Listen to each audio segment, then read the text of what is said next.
Mountaineer Sports Insider, Tanner Lambert, director here at U92, along with Luke Blaine, the editor over at the Daily Athenaeum. Make sure you pick up your copy this week. Today, we have a special guest on the MSI podcast. One of the first times we've done this. New head coach of the women's basketball program here at West Virginia University, Mark Kellogg. Sir, how are you doing today? Guys, I'm doing great. I appreciate you having me, and excited to be here. And let's have some fun. All right? Yeah, sounds good to us. Absolutely. We're excited to have you here. This is a student media podcast we started last year, and we're really trying to, show the student side of things and give a different viewpoint and that sort of stuff. So we do a couple of these a week and talk about everything West Virginia and some of the sports that don't get covered as much. And obviously, U92 women's basketball, very, very important to us. We do all the home games and that sort of stuff. So we're excited to have you. Excited to get this season going. I'm ready to get back at the Coliseum. Yeah, no, everybody's talking about football season starting, and that just means we're a little bit closer to basketball season when football season gets going right around the corner. So, it's been a good summer for us, and family got moved in. We've had most of our team here for the majority of the summer, and we start school here awfully early, though. Is this a typical – y'all always start? We usually start before everybody else. I would say that. Yeah.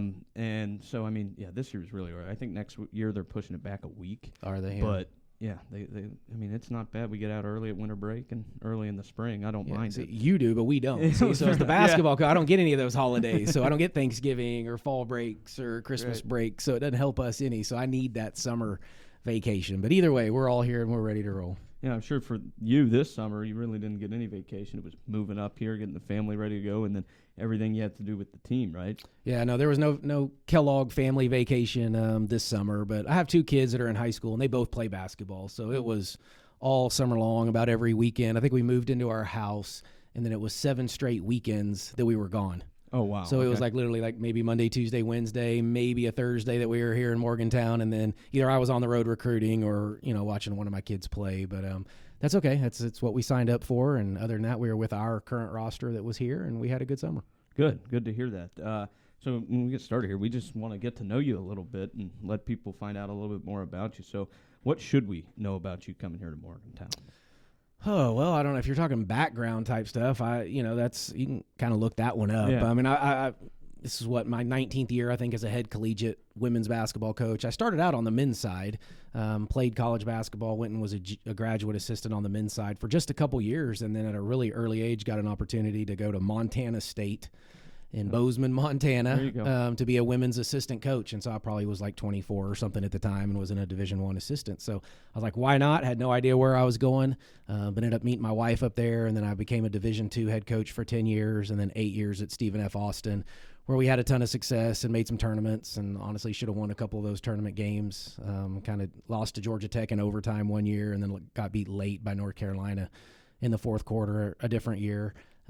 And then, got the opportunity and got the call to come to West Virginia. And I'm kind of a Big 12 guy, so I've always followed the Big 12, grew up in Dallas, but parents were from Missouri. So just, that kind of Midwest. This is the furthest east I've ever lived, but still very familiar with West Virginia, and the Big 12. Okay, cool. Just how are you liking Morgantown so far? So far, yeah, great. Other than the traffic, I think there was no lie that the traffic picks up when school gets here, and I caught the very tail end of it, so I don't think it was nearly as bad as what it's been once school started. So yeah, you do get two completely different feels: that summer feel, and then the feel with the energy when all the students come back. And so, not a bad thing. Our athletic director has joked about the roads. As always, if coaching doesn't work out, I'm opening up a brake shop. Morgantown, because somebody could make some money on some breaks. I have a feeling in this town. Yeah, I completely agree with that. It's killing us over here. Spruce Street closed. It's hard to get to the building for us here at Student Media. So with you coming in now, you're a new coach. There was a new coach last year after Mike Carey, who's a legend of the program, right, was here for a long, long time, had a lot of success. So there was already kind of a culture here, and then last year a little bit of a shift, and now we have you here. What is your plan to kind of help build that or corral that back in, or however you want to phrase that? Yeah, I think there's two ways to look at it. It's not necessarily great being the third coach in 3 years because you have kids on your roster that were recruited into 3 different systems, right? Mike played his way, Dawn played her way, and then obviously the Coach Kellogg way, and we're all going to be a little bit different. I actually think I can kind of be a little bit of both would be the way we play, and Mike did such a good job and got after it defensively and was really athletic, and I think you'll see some of that from us. And then Dawn was a little more motion offense and ball movement, type, and so I think we'll play that way a little bit. So I think we'll be a little bit of a hybrid of both coaches. But you are right. There is a level of success in women's basketball. I mean, I think it's 16. I could be off maybe one or two, but NCAA tournament appearances, right? And one Sweet 16, I think. But that's exciting for me, as I want to be the coach that gets back to a Sweet 16 or advances beyond a Sweet 16. And you want players that buy into that. And, hey, let's really leave a legacy here. And it's a state that's so passionate about their university. And through the interview recruiting process, it was brought up several times about what's it going to be like leading, a program like this, right? No pro sports in the state. We're the only Power 5. And I think, if I'm right, I think it's only Nebraska and Arkansas and West Virginia are the only 3 that have that. And those fan bases are pretty rabid too. Like, those are big-time fan bases. So it's here. I think fans are waiting for a winner. They'll support a winner. There's so much tradition just around the school, pageantry, the football games. I was reading something the other day. I think we have the best tailgate football in the country or something like that. So, we'll be there. Yeah, we'll be having fun, and supporting those guys. So I'm excited to see all of that and get going. Sweet. You have 4 or 5 starters returning this season from last year's squad, and one of those being J.J. Quinterly, who we know is very, very talented. And you kind of hit on it there. You're the 4th coach now in 4 years if you count high school or senior year. So for her, she's played in a lot of different systems, but she's decided to stick around here, which is exciting for us because we love covering her. But for you, that's got to be a lot. It's one player, obviously, but somebody that you can probably count on, right? Yeah, without question. When I got the job, there was 6 players returning, and we were able to keep all 6. And so that was kind of win number 1 for us. And then obviously a part of that was JJ, staying here and giving us a chance and buying in. And yeah, she's a fantastic kid too. Like, she is all about it, no issues whatsoever, super, super talented. Her ability to change gears, change speed, stop on a dime is, it's elite as it gets. So no, we're not going to go necessarily all as JJ goes, right. But yeah, we need JJ to have a better year than she did a year ago. But yeah, there's 4 of the 5 starters are back. Madison Smith being the one that graduated, exhausted eligibility. And that's a good situation to come into. So it's not like the cupboard is bare, and it's not like, we're completely starting from scratch. So there was some intrigue to that as well, hoping we could keep the group that was coming back. And they've done a great job buying into what we're doing. So we don't really have any off the court issues. We have good kids, good character. They're fun. It's legitimately fun to walk down from my office to the practice facility to the court every day to get to work with them. Yeah. So at your inaugural press conference, I asked you actually your approach to bringing in your own coaching system because you had such a long time at Stephen F. Austin, you had plenty of time to establish your own system, way of doing things, and, just play style overall. But now you're coming to a West Virginia roster that is kind of, it's totally new to you. These aren't players that you've necessarily recruited for your system. So, and you said you think that your system will adjust well to the WVU players. How has that been going with the new players on your roster? Yeah, well, it's been progress. It wasn't going to start off smooth, but I thought yesterday was our best practice. Now, we don't get to practice very long. You get 4 hours a week right now, but yesterday was our best workout that we've had since I've been here, and we're getting them pretty good this week because they started their full-out conditioning, and they're in full weights now, and we're practicing and all of that. So I think their bodies are a little tired, and they conditioned yesterday morning early, and then we practiced in the afternoon. So I was proud of them yesterday. They practiced really well. So we don't have the full system in yet anyway, so we're still building it. But I thought we've got a good base through the summer. We've been able to pick up quickly now that so we finally have all 13 here. In the summer, we did not. We had 9, 10, maybe even 8 early. We haven't had everybody in practice yet. We got 2 that are still trying to get cleared. But we have a roster of 13, so 6 returners, 7 new ones. And so I think the biggest key for us is how can we gel that and not have these 2 groups that stand alone, and then make sure it's not returners versus new kids, and somehow we've got to mesh this. And they will, because we have good kids, but that takes time. Yeah. And also going with that, you brought in 2 of your former players from Stephen F. Austin with Zion Nugent and Jordan Harrison. What can Mountaineer fans expect from those 2? Yeah, no, good question. So Jordan was the freshman of the year in our league last year as a point guard out of Oklahoma City. And she's a dynamite, quick, fast, playmaking, great passer. She can score when she needs to. Didn't have to a ton in high school. She was had a loaded high school team and played on a loaded AAU team, and she didn't have to score a ton, but she did score 73 in a high school basketball game. So she has the ability to score it. And we asked her to score a lot last year. So she can be a scoring point guard, but she probably really wants to pass first. And she's a phenomenal defender, and she'll take a ton of charges. So she will, she'll sacrifice a little bit for the team. Basketball. It is, so she will get after it. And then Zaya Nugent played for me for 3 years, got hurt last year and had to sit out. She was our WAC tournament MVP the year before. This is the kid that lives for all the big moments. So she's going to flex on people. She'll give you the too small. She'll take a million charges. She'll dive on the floor. She is passion. This kid is as competitive as any kid that I've ever coached. And the bigger the game, the better she seems to always play. And so I've just seen her do it at a high level. But she's coming off the injury, so she's just now kind of getting cleared. She tore ACL and a few other things about a year ago at this time. So she's just now starting to come back. So it may take her a minute to get to her old self, but a really talented kid too. You announced a signing earlier this week with Holzer coming in now. What intrigued you about bringing her to Morgantown? Another guard on the roster, but somebody, when you read her bio, you're like, okay, this kid can play. Yeah, so several things. Well, there's some international experience. So she's played internationally on the Swiss, national team. She played professionally in the semi-pro league and was the most improved kid and sixth player in the pro league. And so she's done it against some legit competition. Now she got hurt as well, so she didn't get to play at Purdue because of an injury. But really, honestly, we needed another ball handling point guard. And so Jordan and JJ both can play the point, but I think there's going to be quite a few minutes this year where they're both going to be on the floor together, and we'll play both point guards. And so we need to practice that. Well, if you're practicing that, I need somebody else to help run, the other team. So I'd like to have 3 point guards. It's like having quarterbacks, right? They're the general. You can't ever have too many of those guys. So, Inoa is how you say her name, Inoa. So Inoa was available late. Now she's going to have to get a waiver to play this year. Right. And so we'll work through that process. But, if she can't, she can practice and we'll get her healthy and she can lead that group as the point guard. But that's really what came into it, yeah. Sweet. Okay, so the conference opponents were announced a little bit earlier. Home and away, you have Baylor, right? That's the big one. Then you have UCF, Cincinnati, Iowa State, and TCU. Baylor was swept last year in the regular season by this West Virginia team. It's not really quite a rivalry, but it's a really good benchmark team that they get to compete against in league play that you could potentially see in the Big 12 tournament. Are you excited about the conference opponents? Is it kind of who you wanted to play, a little bit of mix of new and old teams in the Big 12? Obviously all new to you, but something where now with so many teams in the league, you're not going to get to play everybody twice. Right. Yeah, no, interesting format with the new teams coming in, who you play twice, who you don't play twice. I mean, I don't know. I try not to get too involved in, is it a good, so to speak, schedule? Is it not? I don't know how it's going to play out.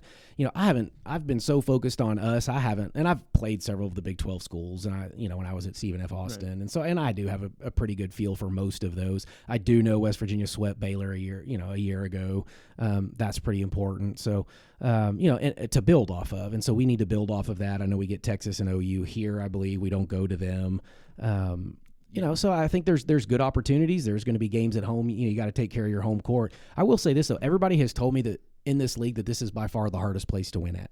Okay. Yeah, that the Coliseum is the hardest place to go in and get a win. And so, if you can take care of your home court and then go find split road trips, if it's a true 2-game road trip, and you can find ways to split on the road, then you should find yourself right in the thick of things, when you get in toward the end of February and early March, and that would be, the goal for sure. So hopefully the non-conference prepares us for, what will be a brutal, I'm sure, Big 12 schedule. Well, that's what I was going to get to next. You got Pitt and Penn State. Penn State was a game they played last year, but Pitt on the road, that should be a fun one, too, a little backyard brawl action in basketball. Yeah, absolutely. We honestly should play Pitt every year, I would think, in probably every sport, I think. I don't know that happens, but that would probably be pretty good. But is football, did I hear that right, that they haven't played Pitt here in 10 years or something? So so that's really true. A long, long time. Okay.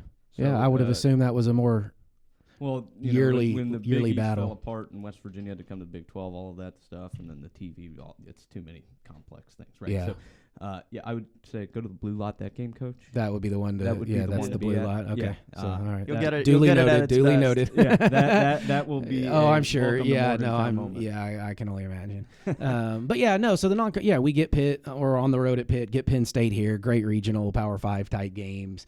We didn't have many games on our schedule when we got this job, and that was really late. I think we had 3 games on the schedule maybe when we got here in mid-April. So we've kind of had to piece it together a little bit this year. But we go to to Puerto Rico over Thanksgiving, so that will be a good trip for us. There's a couple more that hopefully we can announce here pretty soon. We don't have contracts back, but we should have a couple more that we can add.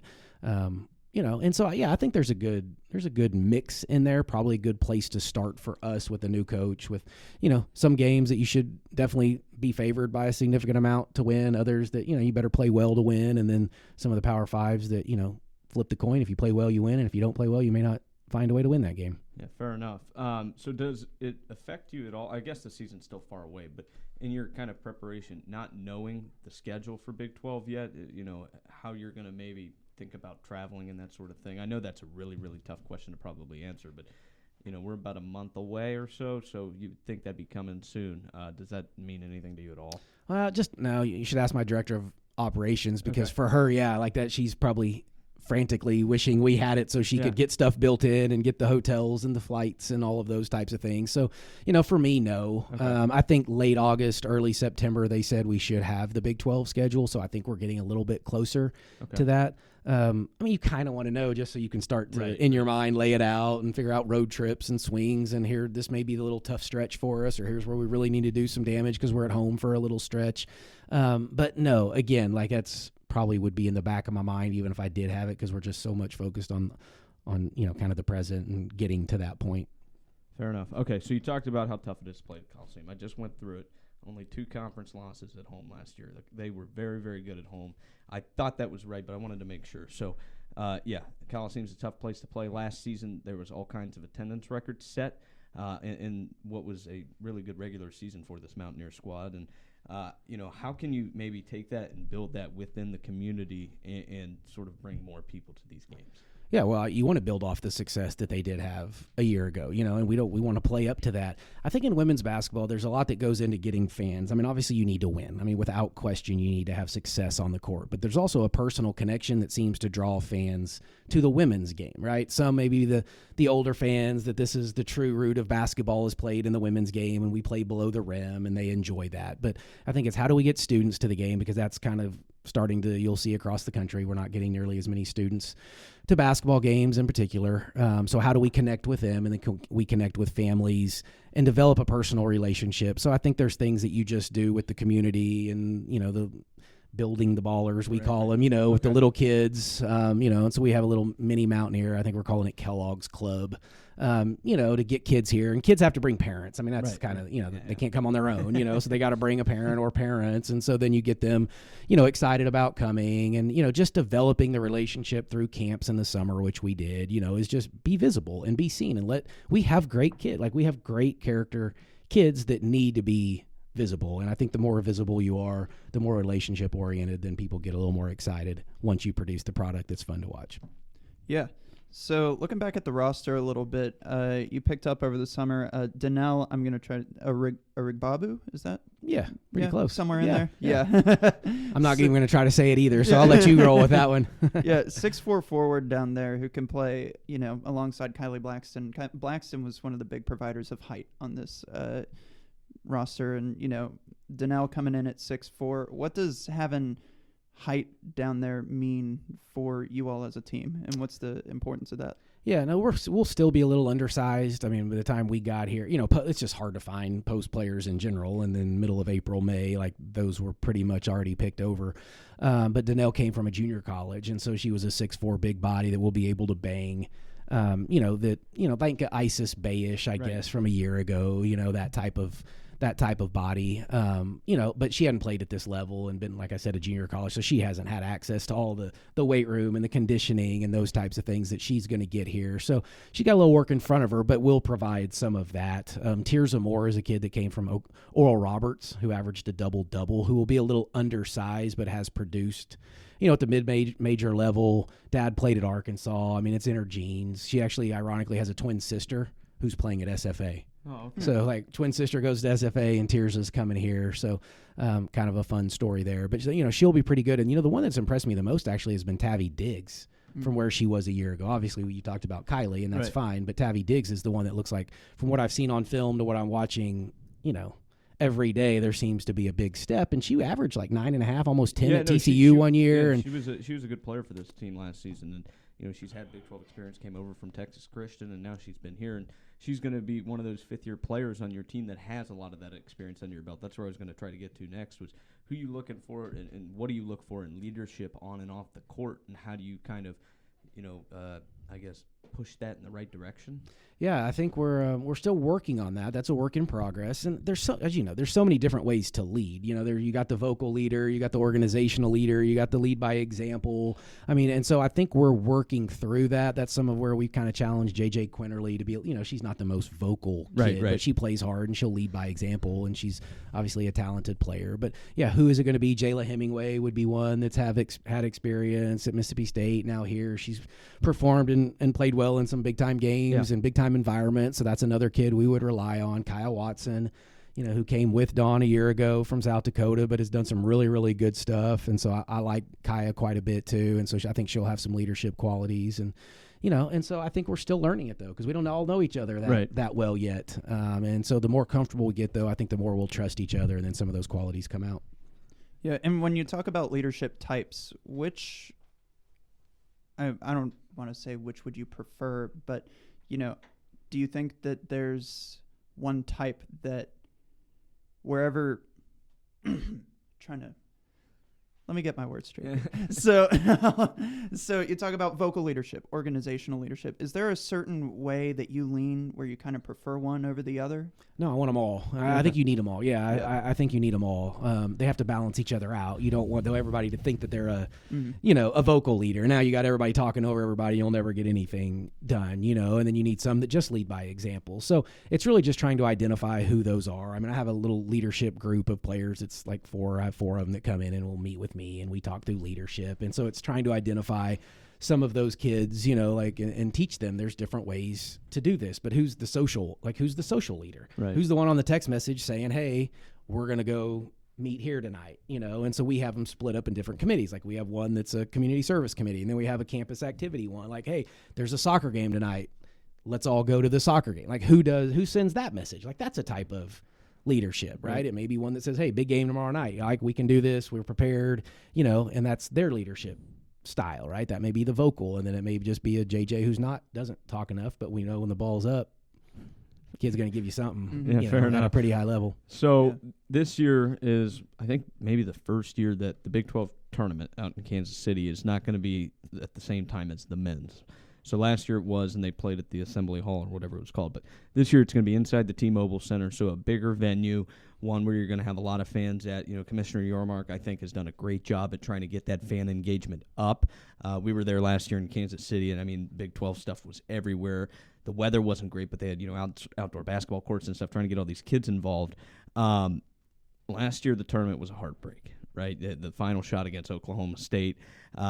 Is that going to be something that you kind of use for people who have been on this team to be like, let's not let that happen again? I know that's really far away, but, that's an opportunity for you guys to maybe get an auto bid, right, to go to the NCAA tournament. If that's something that, is a goal that you guys have come up with together, we want to go and try to win the Big 12 tournament. That's been done once before, right? The women's program's the only basketball programs that's done that out of the big three in football, men's basketball, and women's basketball. So, that's part of that legacy and branding here, but something that's definitely important, I think. Yeah. Oh, yeah. No, and I've seen that game. I wasn't a part of it, but I have the heartache a little bit. Nothing like what those kids do, but I've been a part of them my own, on different teams. So I think you all have those moments that you can always go back to that should motivate you in some degree, right? To let's not let that happen again. But I can't remember all, but there was like 3, I think, last year because at Texas Tech, right? Oh, yeah. Wasn't it at Tech on that crazy on the side out of bounds, like loose ball layup thing? Tech, right? Yeah, I see Chris back there. Yeah. And I think there was another one. I can't remember, but I feel like there was 3 of them last year. There's Oklahoma State, Texas Tech, and maybe one more that were kind of like heartbreakers. Like we should find a way to win that one. And so, I think you always, you use that as motivation. And, we actually haven't completely set all the goals yet. So we do a team retreat here coming up in about 3 weeks. Okay. And we take them and we go out of town and kind of sequester them. They don't have vehicles. And, we'll do our kind of standards of expectation and our team goals and, really just kind of be just all so it's the staff and the players only. And we're just out in the middle of nowhere in a big old house with an outdoor area. And we'll play games and do some team bonding and set those goals and standards and expectations. there. So in about 3 weeks, we'll come up with that. But I certainly hope that better be a goal. Right. But I learned this a long time ago. I can set the goals for them or the rules, right, in air quotes. But then that's me giving it to them. They'll actually probably set the same ones on their own, and then they feel like they're the ones that provided that, right? So I don't have rules, right? We have standards of expectations now because you gave me the standard. Now my job is to hold you to that standard or show you that there's even another standard that you can achieve because you may win a game, but I don't think you played to the standard. Like, great, congrats, you won, but guys, that ain't going to be good enough at some point. Here's our standard. Oh, we just won by 20. Yeah, great. Well, maybe that team wasn't very good and we didn't play very well, and so I got to hold you to a certain standard. So I think that's my job as a coach, but, I used to set the rules, and this is the way it's going to be, and, and now you get a little bit older and you can kind of relax and allow them. And once I did it, I realized, like, hey, they just came up with the exact same stuff that I told them was a rule. And so it's been pretty good doing it that way. Okay, sweet. We're excited to have you. We thank you for coming out. Luke, do you have anything else you want to ask about? Yeah, I mean, you just mentioned, WVU is the only Power 5 school in the state. And just is your coaching philosophy, has that changed overall? Like, what's your approach going from Stephen F. Austin to a Power 5 school now? I'm not changing until somebody gives me a reason to change. So you want to be flexible, right? But I've had success, right? I think I'm the 6th winningest coach in the country now, at Division I, and so we've done it a certain way for a long time, and it's had success. And, we've played Power 5. I told you, we've been in the NCAA tournament. We should have beat a couple of those teams. Right. We beat Auburn's and, different Power 5 schools along the way. No, I know it can be done. We can play this, a certain way. Now, matchups always dictate it, though, too. So we'll have a base offense and a base defense, but also don't want to just be married to it that doesn't say, we can't win a different way. So what our system and style has always allowed us to do was if we need to win a game, a high-scoring game, we need to have the ability to do that. If we need to grind out a game and a low-scoring game, then we need to be able to grind it out. I think there's a lot of coaches that only have an identity on one end, right? We got to outscore you to win, or we better defend your off and have a chance. Well, then there's going to be a night somebody scores and you can't hold them into the 50, so you're probably going to lose, right? Or a game where you don't make shots. If you're the team that scores all points, you're going to lose that game. And I really want to be able to win multiple ways. And on a basketball season that goes over both semesters, like, you never know what's coming. So you better be versatile enough to find ways to win games maybe that you shouldn't, or when you don't play or have your A game. You think recruiting's how different is recruiting here versus at Stephen F. Austin, right? You're recruiting a different area of the country for sure, right? Correct. So, way different. Okay. I don't know, way different. It's different. Without question, recruiting the Power 5 level is different. Different area. I mean, that's been fun. I mean, because we can still recruit the area. Like, right. Because a lot of the Big 12 is where I've been, right? Missouri and Texas and Oklahoma. I mean, we've got that whole, kind of pipeline. We just now get to go east, and Washington, D.C. is loaded with girls high school basketball. Ohio, big-time girls high school basketball. I mean, West Virginia Thunder is an AAU program. They don't have a ton of West Virginia kids on the actual roster, but West Virginia Thunder is on the Under Armour circuit, and they're one of the top teams in the country, and they've got 2 of the top 5 recruits in the country that are in the 2025 class. So, the difference, though, is, now I'm talking to the top 15 kids in the country, ranked kids. At SFA, you're not talking to any ranked kid for the most part in the country, and so how you maneuver that, and you got to deal with a few more people, you got to deal with that a little bit. But is that exciting? Yeah, no, it's great. You're getting, you want to coach the best kids and the best athletes, and that's why you came, that's why I came to this level, right? Is I want to go coach those and put those kids in the position to have success. Yes. Yeah. So on our morning show this morning, we got Beat the Clock here at U92, and we were talking about you, and we said, it's not often you get to hire the 6th winningest coach in any sport, for that matter, that they're available to come in and bring to your program. So I think that us here, we're definitely excited to have you on campus, and I think the students are as well.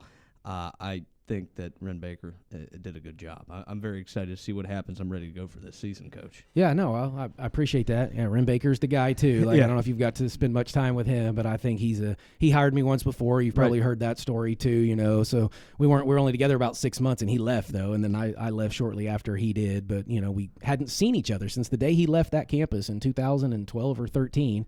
But had stayed in touch a little bit, and then ran into each other, obviously, when I interviewed in Dallas. But no, I'm a fan of Ren Baker, and I think he does a great job running the athletic department. I think West Virginia's pretty lucky to have that guy in charge. Yeah, we do too. All right, anything else you want to add, Coach? No, you guys were great. All right, sweet. Yeah. Thank you so much for coming on. We really do appreciate it. It's been Coach Mark Kellogg here on the Mountaineer Sports Insider.